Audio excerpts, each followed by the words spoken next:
গুলি চালিয়ে গণহত্যার অভিযোগে শেখ হাসিনা ও তার দোসরদের বিচারের দাবিতে অবস্থান কর্মসূচি ও বিক্ষোভ মিছিল করেছে জাতীয়তাবাদী আইনজীবী ফোরাম। আজ বুধবার সকাল 10:30টায় জেলা আইনজীবী সমিতির সামনে অবস্থান কর্মসূচি পালন করেন তারা। পরে একটি বিক্ষোভ মিছিল শহর প্রদক্ষিণ করে একই স্থানে গিয়ে শেষ হয়।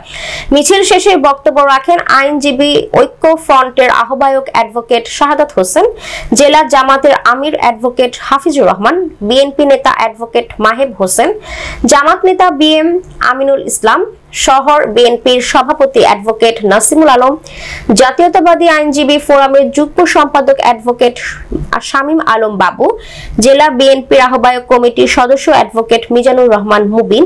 এ সময় বক্তারা বলেন, স্বৈরাচার শেখ হাসিনা ও তার দোসররা বাংলাদেশ লুটে পুটে খেয়ে শেষ করে দিয়েছে। তাদের হাতে ছাত্র জনতার রক্তে রঞ্জিত।